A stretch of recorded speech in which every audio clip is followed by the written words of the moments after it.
This is a true encounter and one of the creepier experiences I've had. And trust me, I've had lots.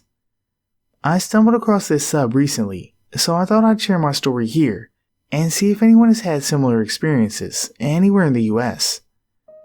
Back in the summer of 2017, my girlfriend and I were driving up from Evanston, Illinois to spend the weekend at her parents' lakefront cottage in Petoskey, Michigan, a popular destination for summer retreats. The drive for us was about 6 hours long and involved taking the highway north through the western half of Michigan. A lot of this path goes through some fairly remote areas. Eventually, we found we had been driving on the same single-lane highway road through some dense woods for what seemed like the last 45 minutes. I recall our navigation showing we were somewhere in the Huron-Manistee National Forests. Also, when I say dense, I mean that the tree canopy formed almost a tunnel around the fairly narrow road, which made it seem significantly darker than it actually was outside. Luckily, summer days in Michigan are long. We still had a couple hours of daylight left. While driving, I noticed some older, dilapidated constructions in the woods to the right. It looked like remains of old sheds or storage buildings. This is a good time to mention that I'm a bit of a treasure hunter. I collect historical relics and old coins, and these ruins seem like a great place to dig up some artifacts that may have been buried for years. Also, this stretch of road was deserted, so it was unlikely others had explored this place first. Luckily, I had my metal detector with me in the car, as I planned to use it on the beach in Petoskey.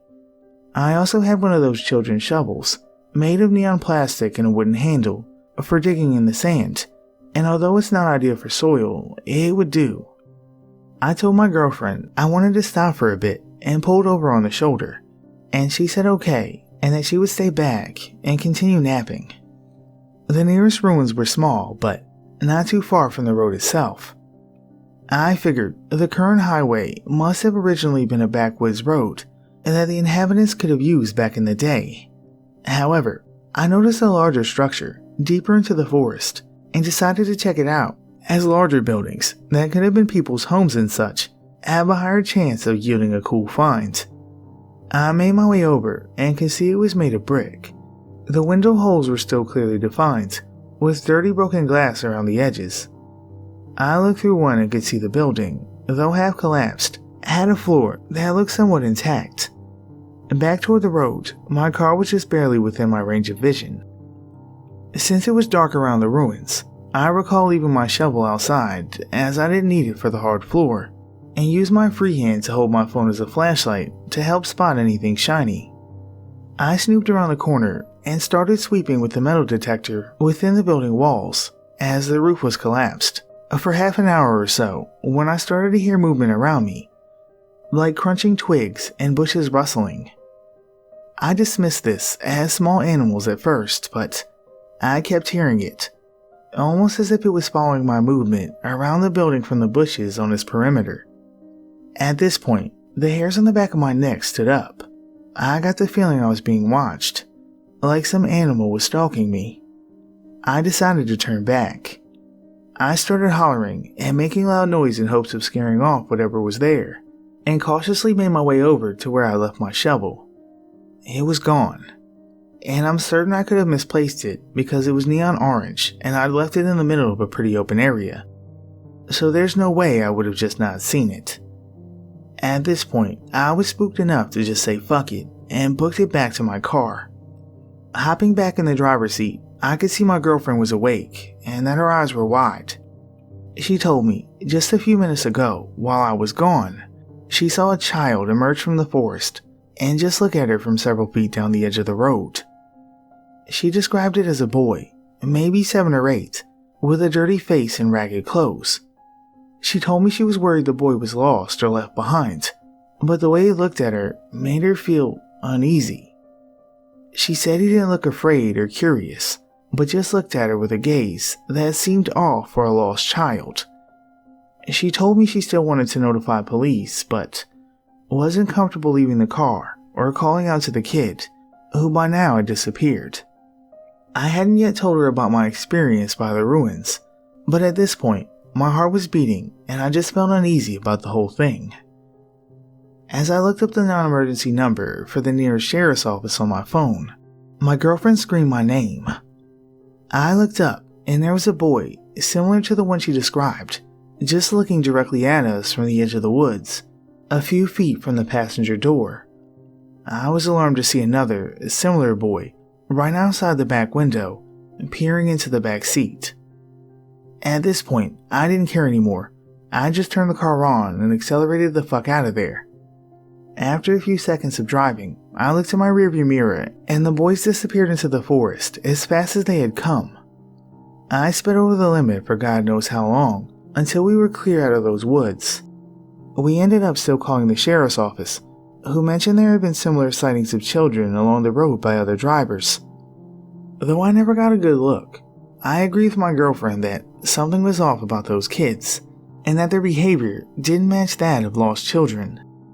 Maybe they lived on a nearby secluded property with their parents, and were just playing in the woods or trying to steal our shit. I had also heard of feral children, which could explain the dirty faces and raggedy clothes.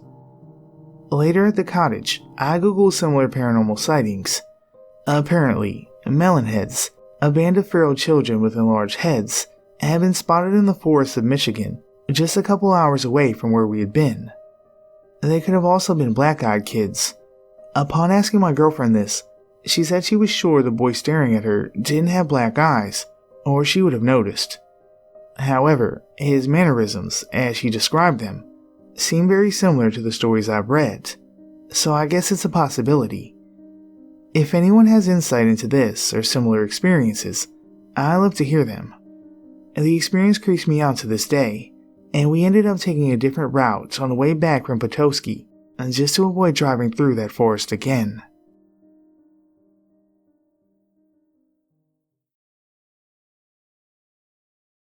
So, I'm sure some of you have heard of VHS trading. Basically, people would make their own home movies, and through flea markets, collectors, pawn shops, and traders, they would find their way around. Obviously, when you have people making these videos, some of them could easily be really weird or gross. Some of them were very sexual, some were boring, some were funny, and some were just weird. A lot of these people were very serious about VHS trading, and they would have groups or clubs for it. I was in one of these groups. We would go to flea markets and buy any cheap tapes we could find. One day, we purchased a VHS that had the word "stand" written where the title would be. It was in a stack of other random tapes, and my friends were dying to try them out and see what were on them. We watched hours of footage from that stack of tapes. I remember one was called Brickface, and it was this weird skit where this guy had a brick for a face. They took an old sweatshirt and put a brick through the neck hole. It was really silly, but I remember laughing our asses off at how funny it was. There was another one that I can't remember the name of, where it was just two guys recording themselves drinking gross drinks. I remember they mixed milk, steak sauce, nacho cheese, and surge soda. It was entertaining. Finally, we made our way to the bottom of the stack, and the final tape was titled "Stand," as I said before. We popped it in and began to watch the strangest thing we'd ever seen. It started with a man staring into the camera. He seemed to be in a garage, judging by the tools that were hanging on the wall behind him. He was wearing a black robe with a hood on. It was a cheap Halloween robe you could buy at the dollar store, and it looked too small for him. He had face paint on too. I don't remember exactly what it was supposed to be, but it just looked like black paint smeared across his face. We were so confused by the beginning scene that we got excited to see what came next. There was music playing in the background, and at the time, I had no idea what song it was. I now know that it was a Rocky Erickson song titled "Stand for the Fire Demon," which makes the title of the tape make more sense. At the time though, we were disturbed by the constant repetition of the words "Stand for the Fire Demon." Even though we know the origin of the song now, the rest of the video is still freaky as hell.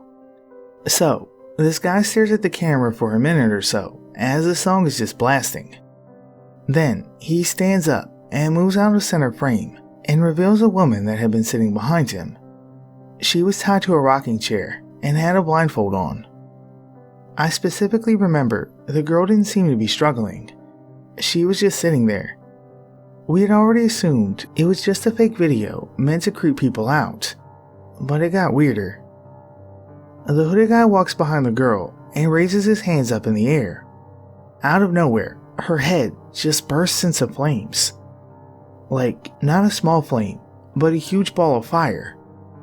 It was so bright that it kind of blocked the footage, and the screen just turned white for a few seconds. After the screen dimmed back down, the guy was gone. All you could see was the girl in the rocking chair. Her hair wasn't burned or anything, she was fine. I don't really remember what happened right after that part, but I do remember the man came back in with a group of other hooded men. They surrounded the chair and all raised their hands up like the first guy did. We thought she was going to burst into flames again, but this time, her chair started to raise off the ground. It's hard to explain, but it looked like it was levitating. I still wonder how they pulled that off. She was in the chair, and it definitely wasn't a string or anything, because the chair was absolutely still, other than it rising. As she floated there, she started to struggle for the first time. Then the guys dropped their arms, and the chair crashed to the ground. When it hit the floor, the chair shattered into a bunch of pieces, and the girl just lay there on top of the broken wood. It was so weird, because that wouldn't have knocked anyone out. She was only like 3 or 4 feet in the air, but she just stopped moving. The guys just all stared at the camera for a few seconds, and the screen goes black.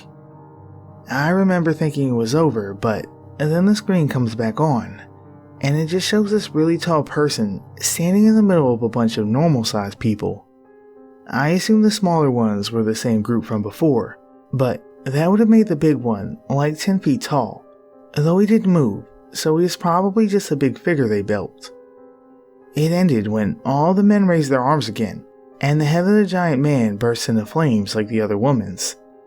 I specifically remember that we could see horns on the figure when it caught on fire. This was probably the creepiest video I ever got my hands on, and the weird thing is, I know I never got rid of it, so it's probably still in my parents' house somewhere. Maybe one day I'll go looking for it, but I just thought I'd share the story of the tape. It probably wasn't anything supernatural, but I still don't know how the girl levitated, or what the big horned man was. If I find the video, I'll post it somewhere. Anyway, thanks for listening to me ramble.